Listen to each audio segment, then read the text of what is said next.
Hey, Thrive Loud fans. Former Thrive Loud guest, podcaster, thought leader, C-suite advisor, and my good friend Lisa McDonald has a new book out called Living Fearlessly. It's now available for pre-order on Amazon.com, uplifting you to fear less and to live more. Lisa McDonald rocks. This is a great book. Check it out on Amazon. Pre-order it, read it, live fearlessly, and thrive loud.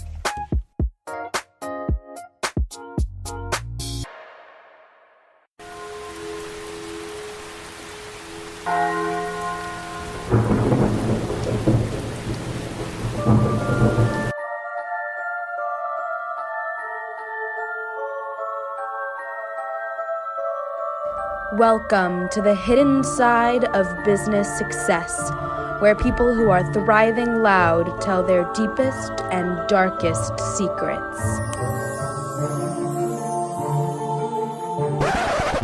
Happy Halloween, my crazy, scary Thrive Loud listeners. Don't let the ghosts, goblins, witches, and vampires haunt you this Halloween. Instead, listen to the Thrive Loud podcast and let Lou Diamond scare you himself with his talk about work, business, and future success. Oh yeah, that's so much scarier than the thought of a monster living under your bed. But it's okay, because it's a good kind of scary, I think. Anyways, you guys make sure to have a safe yet spooky Halloween, and as you keep listening, try not to be too frightened. Get ready to thrive loud with Lou Diamond. Welcome, everyone, to another episode of Thrive Loud with Lou Diamond, connecting you to the most inspiring, amazing people that are thriving each and every day. I'm your host, Lou Diamond, and today on Thrive Loud, we have the founder of Britt Fine Art Consulting. She is an experienced art, sales consultant, and business driver, having worked in the fine art world for over a decade. She's responsible for the launch of 2 fine art photography companies and 2 private businesses.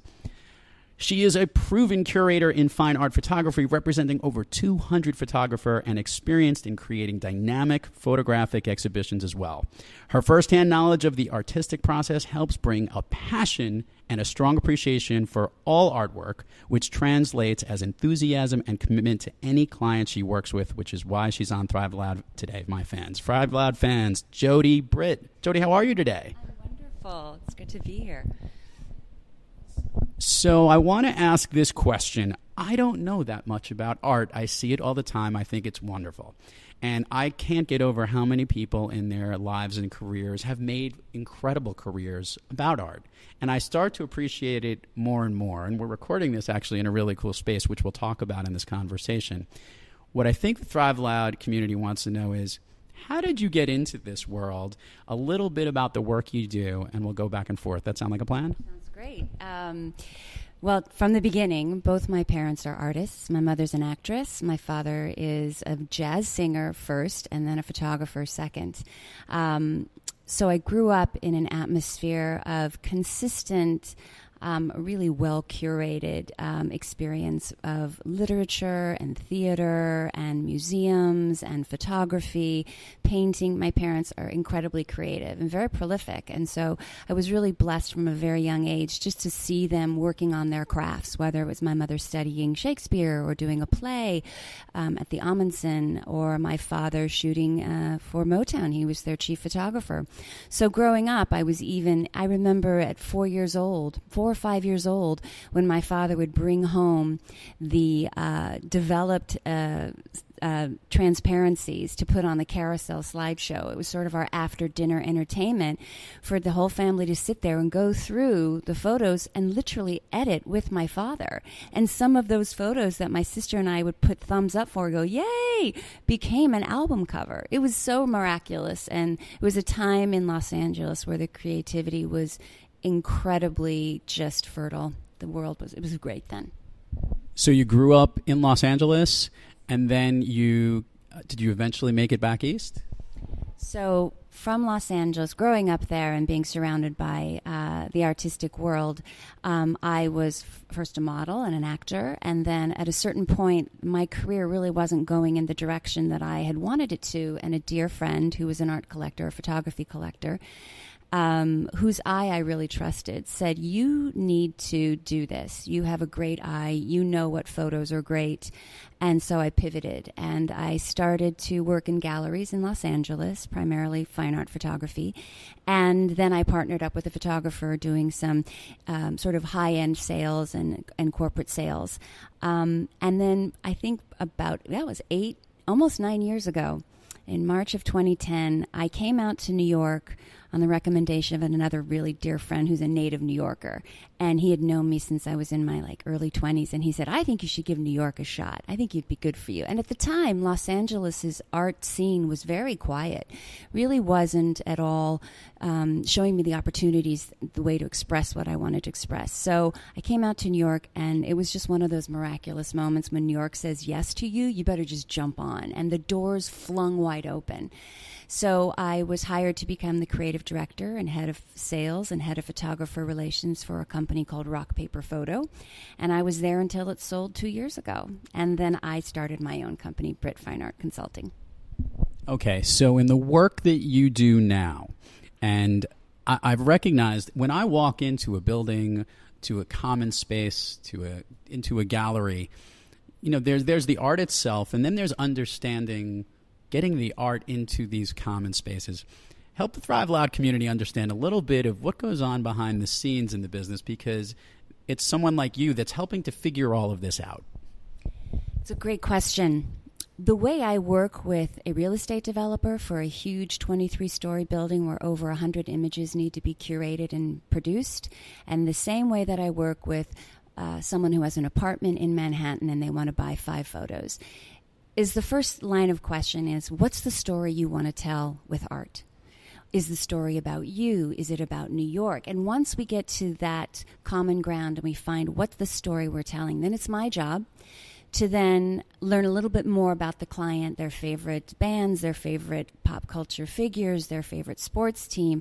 And then I curate from there images of contemporary art and photography for them to review, and then they eventually pick what they want. We go over what the production method will be. I negotiate the deal with the artists and the photographers, and then we make the sale. And then in the case of exhibit downtown, create the art plan with the architect and the interior designer and the developer, and then oversee all the installation and the production. It's pretty all-encompassing, soups to nuts. But I can also sort of just, somebody says, hey, I'm looking for this photo of the Rolling Stones or this incredible sand piece by Tim Bangel. Can you help me find it? I will find it. Okay, so it's really cool. By the way, we're in a room right now, in Exhibit, which is a building which is around 60 Fulton Street, and we're actually looking at a picture from 1983 of Madonna. Let's just talk about this picture because we'll put this into the artwork as well. So this was shot by an incredible photographer, Richard Corman. So it was 1983. Madonna hadn't really blown up, but everybody knew she would. And his mother was a casting director, and she had come in to do a reading, basically a table reading for Martin Scorsese rendition of Cinderella. So his mother, who was a casting director, met Madonna and said, this girl is something else. You need to go shoot her. So Richard set up a sort of informal photo shoots with her, and this print was actually from that session, completely styled by her. And she's so incredible at this time. This is one of my favorite eras of Madonna. But the print itself is really remarkable. There were only, I think there were only 3 of these made in this size, and it's printed on a metal, so it has that sort of luminescence feel to it. It really pops the red. And for this building, it works so well because there's brick on the side and the black brick on the sort of splashback. So it was, when it finally was up, my breath was taken away. So I'm smiling right now because recently I interviewed someone who's a wine sommelier, and the description of understanding a certain bottle of wine and knowing the difference between a very, very fine wine versus something that might just be mass-produced or not as often. Part of it was in the way that he described it to me. In this understanding of art, because that's kind of what you have to have as an expert and consultant. Talk about the level of research that you go into to understand not only the history, but understand all the makings of a piece of art as you understand it. Well, first, college education. That's always helpful. Art history. Then obviously I was so blessed and so lucky to see the firsthand knowledge of photographic processes from the very old school ways. My father had a dark room in the garage, so I got to see what silver gelatin printing was all about because he would print his own prints. I also used to assist him on his shoots, so then I also learned from the photo labs, other production methods. And there are really sort of 4 or 5 standard fine art photography production methods. There's silver gelatin, chromogenic C prints, pigment prints, palladium prints, and let's see if palladium. I think that's the 4 of them. The ones that don't exist anymore are color dye transfers. So on that aspect, I learned a lot. Now, going forward, though, in the contemporary art world, there's really no limit to what the production method is. The difference between my feeling of the contemporary art world and the fine art photography world is there are editions created for fine art photography. So some prints may be one of one, there might only be one, but if there's a negative, something else could be made. In the contemporary art world, it's really limited. There's one piece, there's one sculpture. Unless you're looking at an Andy Warhol where it was silk screening. So it's a bit of, it's a much broader base in the contemporary art world. I do go to a lot of shows. I speak to other art consultants. When I mean shows, I mean exhibitions of galleries that I have relationships with. I follow up with artists that I really find incredible and talk to them about their process.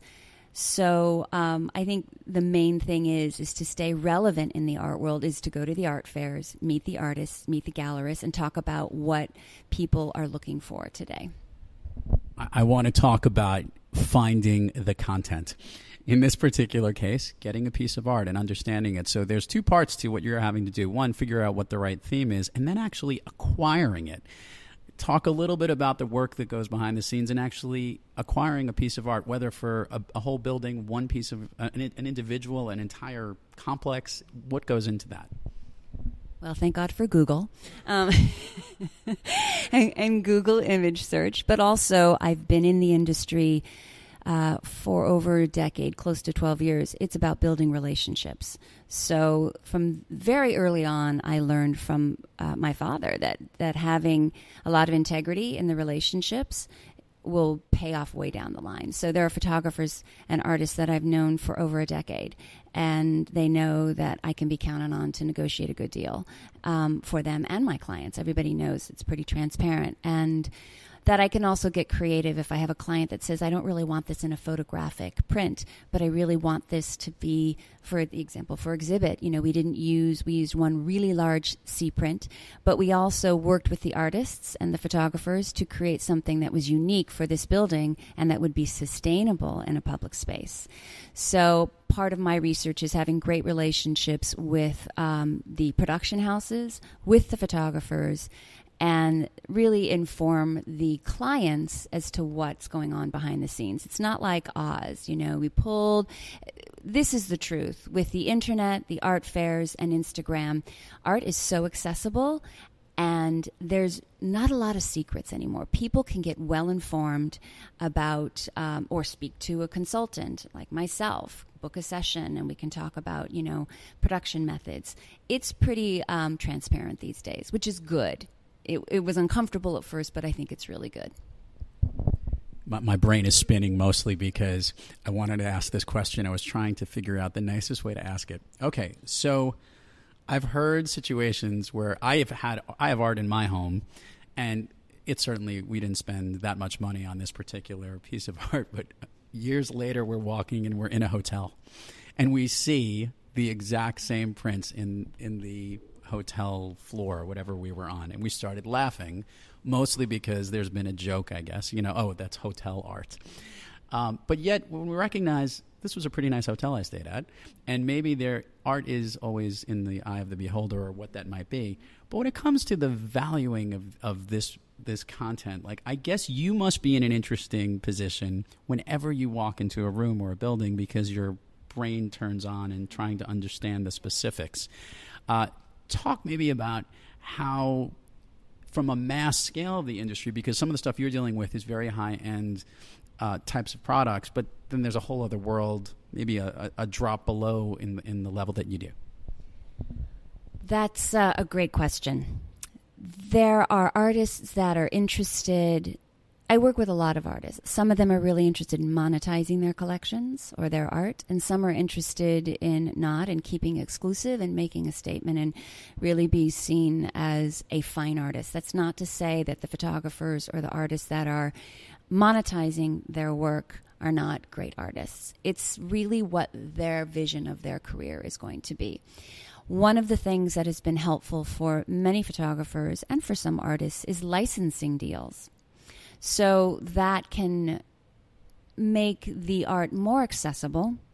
I work with companies or in proposal with companies who do have art for Bed Bath & Beyond or Home Goods, and that they work with photographers that don't necessarily give them their, what I like to call their hero images, but maybe they'll give them something that was from a different shoot that they're not currently showing as fine art.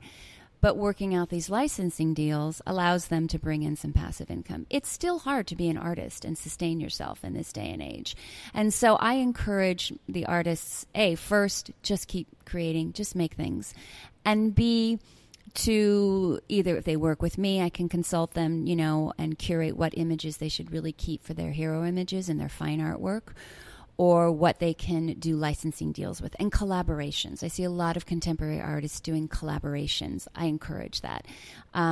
Artists can't stay in one little space. They really have to be able to go with the market with a lot of other opportunities. I mean, in one field that I haven't even touched on yet, but I have a friend who's really trying to get me into it, is crypto. So this is like the wild, wild west. So when it's a digital art, and it's worth token instead of fiat, what happens to the market? It's interesting. As you mentioned Wild Wild West, we had the head of the Wild West crypto show as a guest on our show, Drew Taylor, and he talked all about just how crazy it is in all these different means. It's a currency, and there's a value for everything. So how you're dealing with it, you have to become an expert on it. I want to talk a little bit about you. And this is probably a tough thing. If we popped into your apartment and learned a little bit about your styles, what are your personal styles? What are the things that you like as it relates to art? Such a great question. I love that. If you popped into my apartment, you'd probably immediately say, you have great photography on the walls. And I do. I have some of my favorite pop culture photographers, Jim Marshall, Neil Preston, my father, Jim Britt. And then I also have a few photos that are very personal of my family on the walls.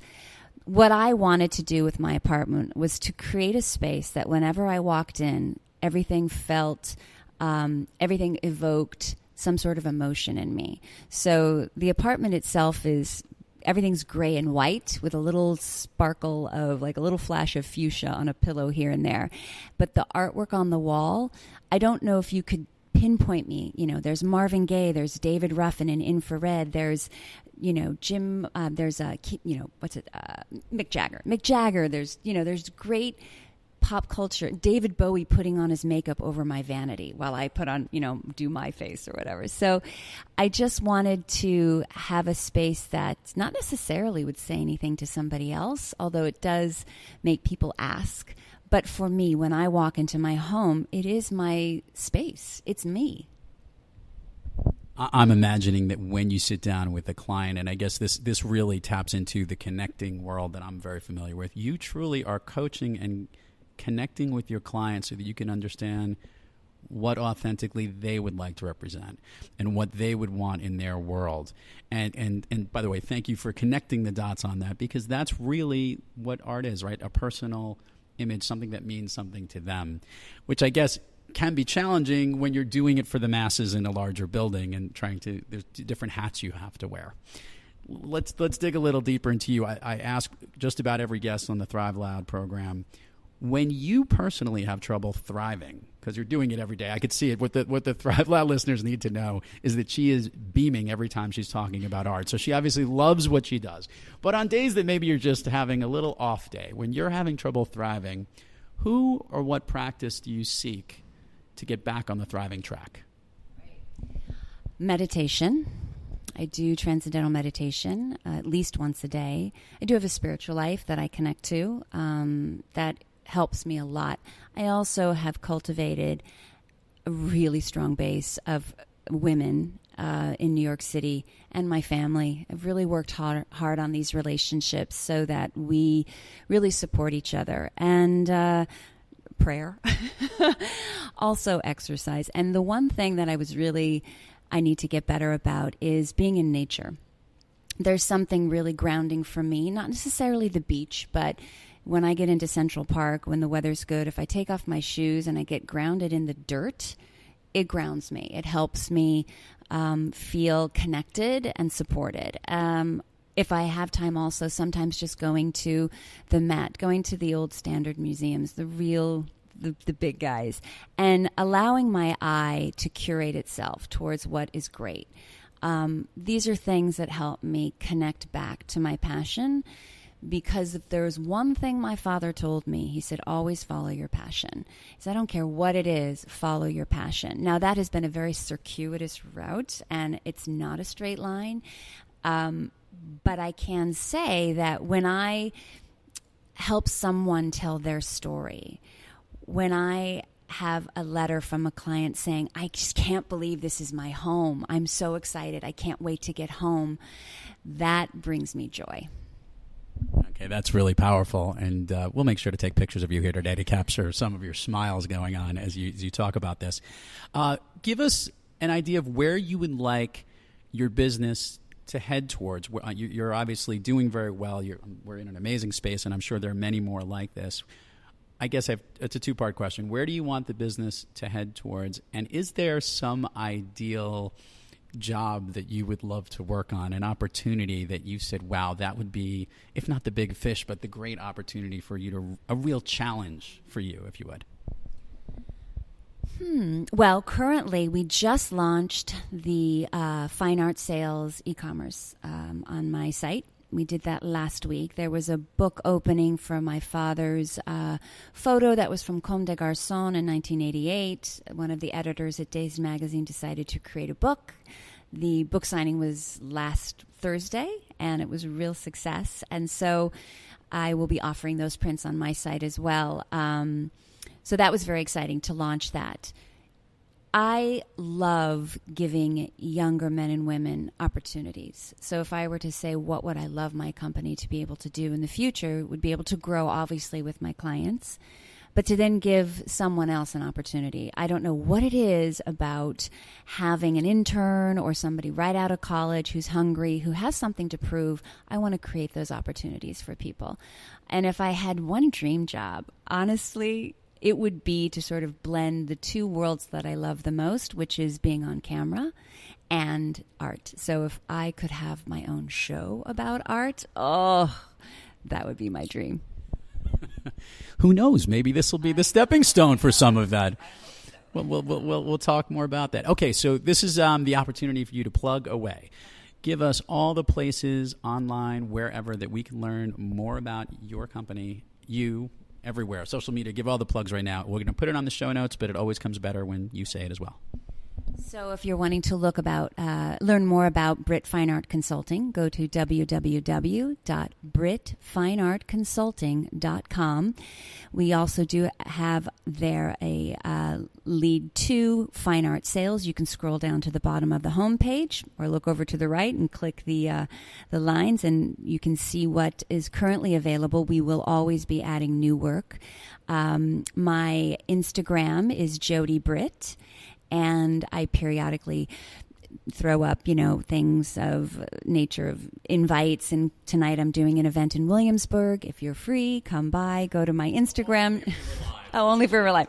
So, the exhibition will be up. It'll be for HG Contemporary in Williamsburg, and I will be working and hosting that event tonight.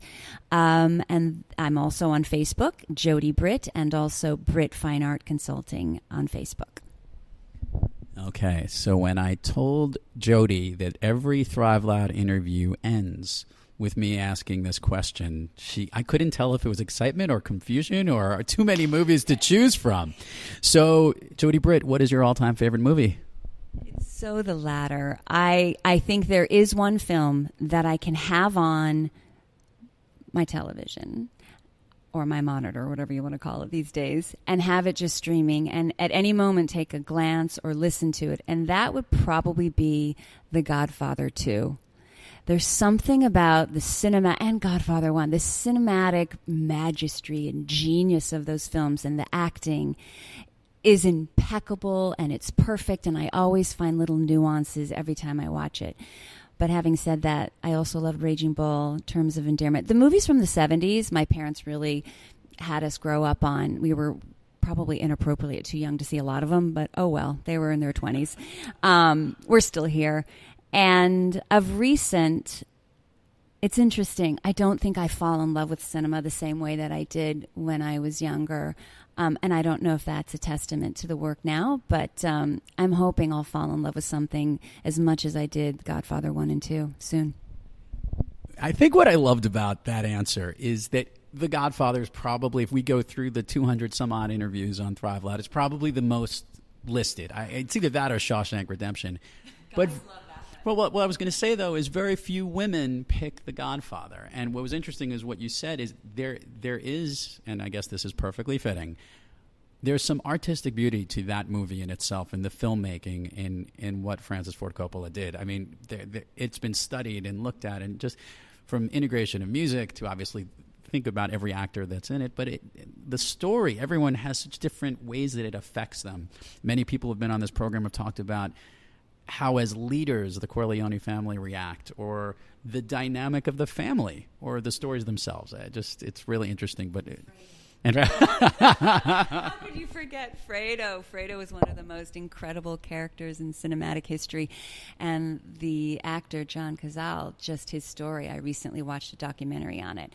I love learning about artists and their process, which is probably why I do what I do. I cannot thank you enough. This has been a treat, Thrive Loud fans. I hope you had a wonderful time. Jody Britt, thank you so much for coming on the program. Thank you so much. This was really a pleasure. And to all the Thrive Loud listeners out there, keep thriving onward and upward. And remember, be brief, be bright, be gone. Fredo, you're my older brother, and I love you. But don't ever take sides with anyone against the family again. Ever. You've been listening to Thrive Loud with Lou Diamond, you lucky person you. As long as you're not a weirdo, make sure to subscribe on iTunes, Overcast, or wherever you get your podcasts. Please, I'm begging you, we're really cool. Also, follow us on Twitter, Facebook, and Instagram. Come on, I know you all have those social media platforms and you use them on the daily. If not, find us on the web at thriveloud.com. It was nice thriving with you, and see you next time.